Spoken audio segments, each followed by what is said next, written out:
to the Adgrodcast, everybody. I am Adam. I'm Graham. I'm Rodney. We're whittling that And intro then down. back to what we were doing before. The listeners. Came Hey, along. welcome to the Adgrodcast. So this, maybe we should make this a special listener appreciation episode. Yeah? Why would What I do does that? that mean? I don't appreciate. Do we these take people. our pants I do off? this for me. I do it for me. What would be the difference in normal? Yeah. What would be the difference? Wait, one more time with that one. What would be the difference from normal would be that we would do listener requests because there's a whole bunch of them. There's not a bunch of them. No one knows. Don't we're lie here. to the listeners. I'm not even real. I'm Yeah. having a. This is. I'm trying here. I'm having a night terror. Stop trying to set a standard. Ah! Who put these fucking drumsticks in my hand? I don't know how to do this.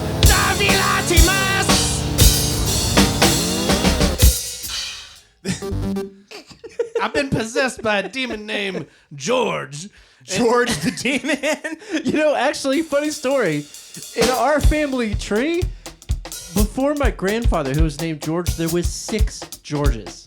There were 6 Georges? There were 6. He was George like the 7th. Well, let's do a Too fucking many song of all the Georges. Too many Georges. Oh, that's a whole thing. I'll slip into the wrong thing. That's okay. I don't want to do that one. Let's make this its own thing. I don't want to do that one. I don't want to go there. That's too emotional. This is the George epoch. So wait, how far back would that go? How many? Are we talking a line of Georges? Yeah, There's 7 of them. 7 lines. So George the 7th or 6th?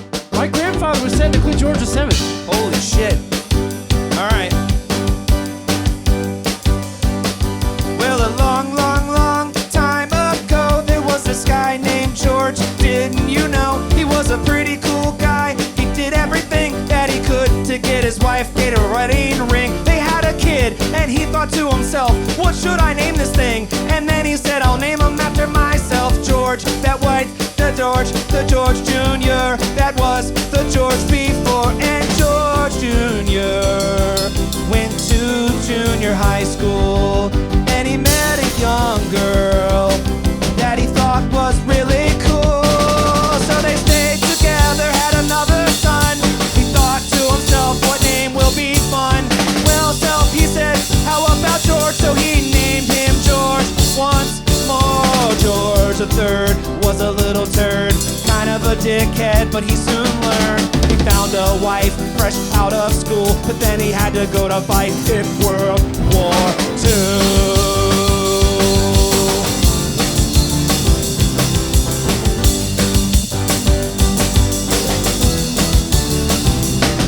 But before he did, he made a kid, and then he left to war, didn't come back no more. The kid grew up, so his mom said, what should I name this kid? I'm gonna name him George again, George again. He'll be the 4th George in the lineage. He's gonna grow up and be a success. He's gonna make so much money. Yeah. George the 4th, he went on to be a big lawyer from Harvard University. He got a great job in New York City.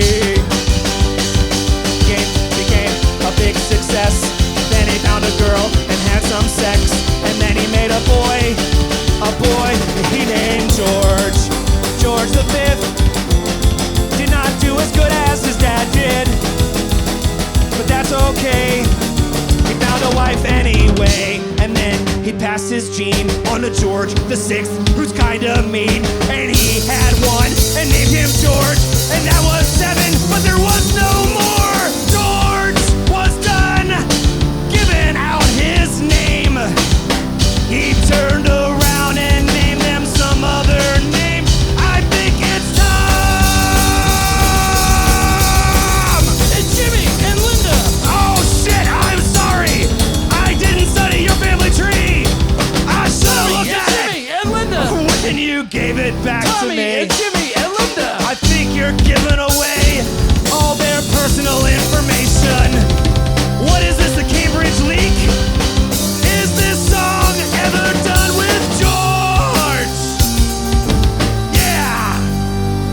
It's done with Graham. Yeah, I think you can dox us now for what it's worth. Anybody in that entire chain, like, who's your ex-relative? Well, I mean, all I said was George the whole time until he started listing out real living relatives. And my dream job is a mortician, okay? Every time. What is your dream job? Astronaut mortician. Our listenership. You know when they launch bodies out into space in sad moments in sci-fi movies? Uh-huh. I want to do that. So you're the guy prepping them for that look, like you did. I want to press the button. like you did. I want to press the button. Is it Spock in the original? So you sent Spock out. Remember when Spock dies? No. In Star Trek. Goodbye, Star Trek's Spock. not real? Goodbye. We're sending you into space now. Ah! I love this part! It's me, the guy that gets to press the button and shoot Spock into space! Finally! I've been waiting 52 years for this moment! Alright, when do I press it? Is there a countdown? Do I see a light? Does the hatch just open on its own? Hold on, Do I even need to press the button? You press the button after I say one thing. Yeah. He was. Oh, wait, I already pressed it. You said one thing. Oh shit, he was more human than I ever knew. Scene. So, have you heard, guys, there's this manhunt going on right now? It's actually a kid hunt. Oh shit, here we go. I don't know if you know about this. There's this wild kid, and he recently broke out of a prison facility. He's wanted for murder, toddler murder, but I think he's been framed. But anyway, this is what the story said in the newspaper news today. There's been a breakout. The police are staking out. They're looking for a tiny little fugitive. Not older than the age of 6. He's ducking down in the ditch. It's Kid Fugitive.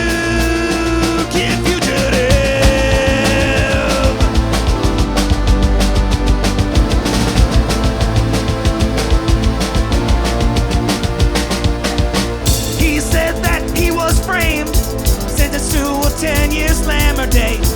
But he wasn't gonna stay there. He's gotta find the real murderer. The man who killed his wife and sent him there for his tiny life. That's right, he's gonna find that one diaper man. Yeah.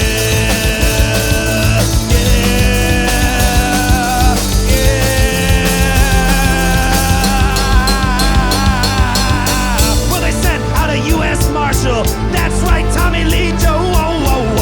He's looking for that tiny little kid, following all the little tiny bones. He's gonna find Kid Fugitive and bring him back to justice, cause that's where he lives. He don't give a shit if he did it, cause that's not his job to acquit.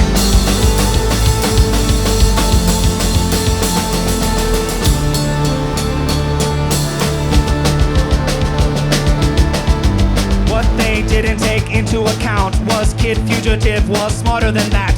He shaved off his beard and found a new clothes to wear.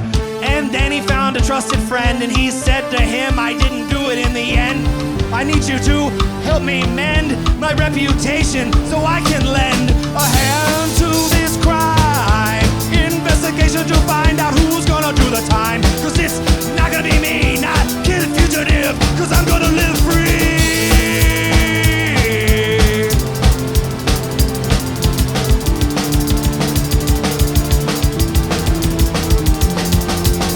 He went back to the scene of the crime to figure out who did the crime rhyme and realized from some evidence he knew exactly where he went. He found a factory where Huggies are made and where they breathe. And what did he actually see but a prosthetic diaper facility? And from there he figured out who was it without a doubt. He realized it was this guy sitting there with the prosthetic diaper on his thighs. That's right, a prosthetic diaper left him there, and he is hyperly aware that he's gotta figure out how to make sure everyone knows it's not him. He's not the Tommy Lee Jones. He doesn't break no bones, he says, Kid Fugitive, you gotta come with me. It don't matter where you live as long as it's behind bars till you're 33, cause that's how long you get for a murder in the city. But then Kid Fugitive said to Tommy Lee Jones, I got the guy right here. Remember the guy I said with the prosthetic diaper? Well, he's right here. And Tommy Lee Jones, he looked at that guy and said, all right now, come on, I'm gonna take you on downtown. I'm a U.S. Marshal, I don't care how old you are. I've been chasing this little tiny kid. I'll put your adult ass in my car.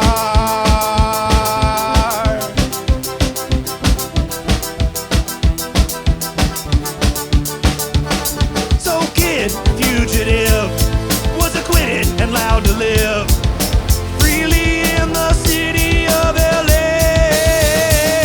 But that's his way.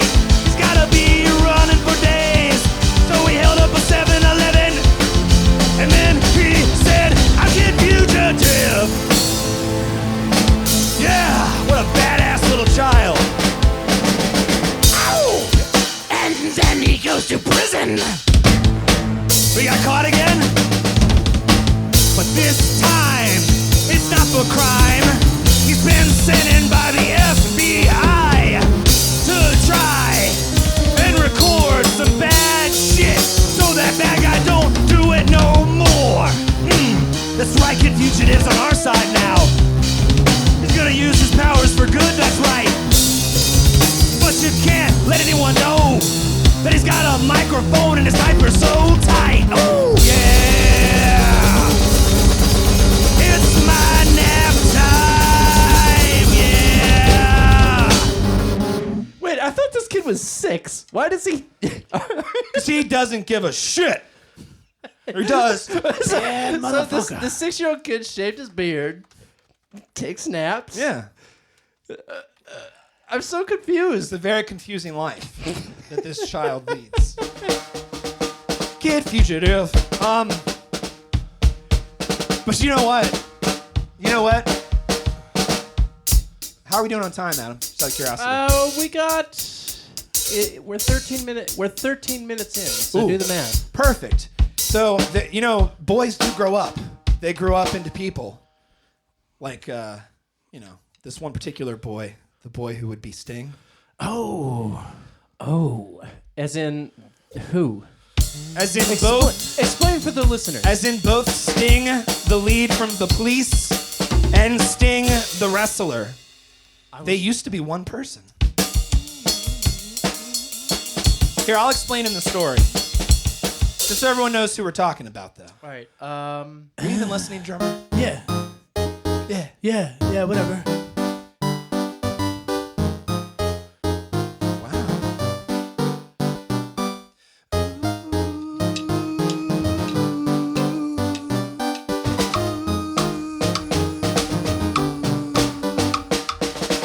9 months passed by. Some lady gave birth to a guy. A guy, baby, a little tiny one.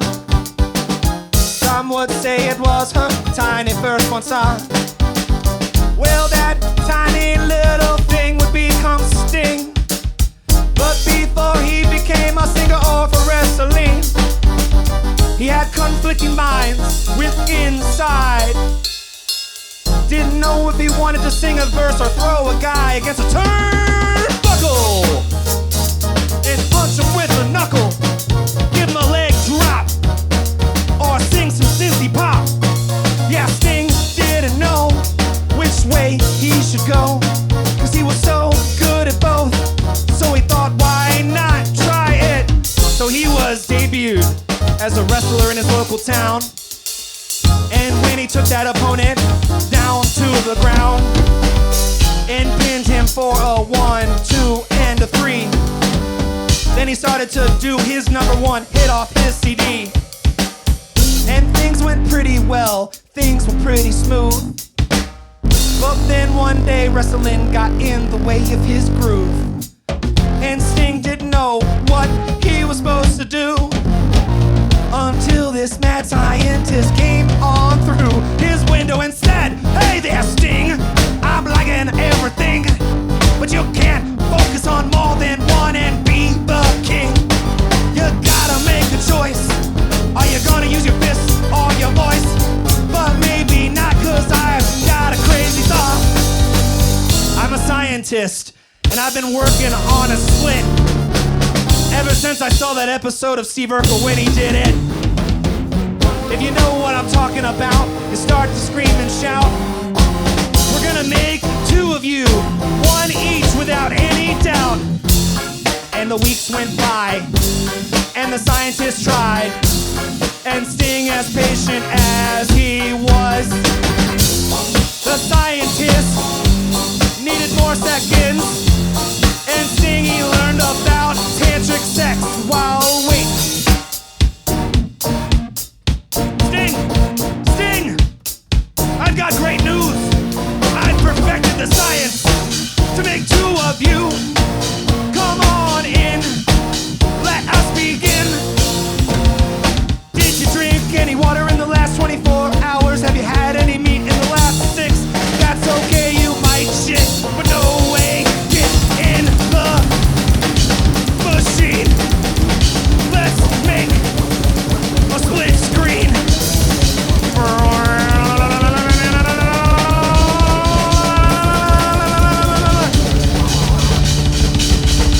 Don't stand so close to the machine.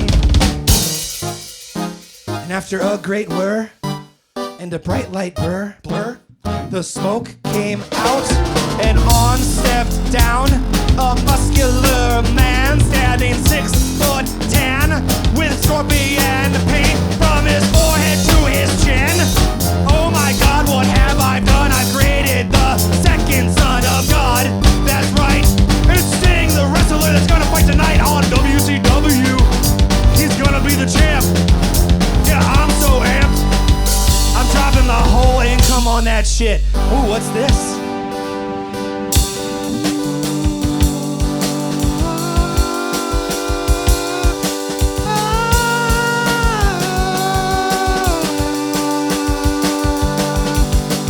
And a melodic sound from an angelic source came from the machine. Out stepped Sting, the singer with the force, and he started to bellow a mellow tune. I started to question where he came from, because he didn't sound what he looked like. That's right, his voice sounded so light, almost like a reggae tone, but that's not right. It's just the same song tonight. Ow!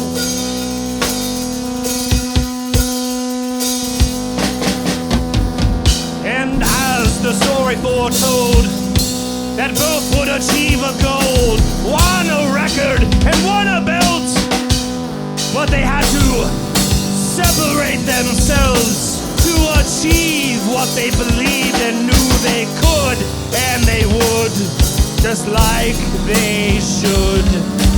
No one else to thank but that mad scientist, that's right. He's the one that made sure that they were both living right.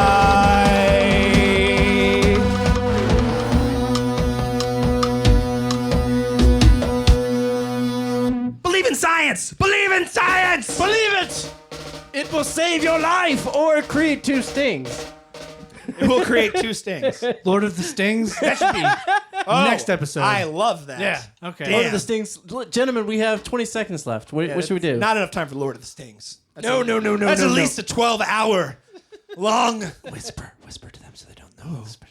They think it's over. They think for 20 seconds. They think it's already over. There's something behind you. Look behind you. There's something behind you. It's in the back seat. There's something in the back seat. Yeah, there's something in the back seat. What he did. Look at the back seat. Yeah, don't look. What do you see? What? I was thinking for everyone. Jesus, don't isolate these conversations. I said some weird shit. Hey, Adgrodians. check us out on Instagram at AdgrodRVA. That is ADGRODRVA. And on Facebook, just search Adgrad or go to facebook.com/Adgrad. And I swear to God, if you don't go to the adgrodcast.tumblr.com, I've wasted all my time to write down all my sweet lyrics that are improvised. Check them out. Thanks. Thanks for listening. This has been the Adgrodcast. Make sure to subscribe. See you next week. The Adgrodcast is part of the RVA Podcast Network. Please visit rvapodcast.org for more information.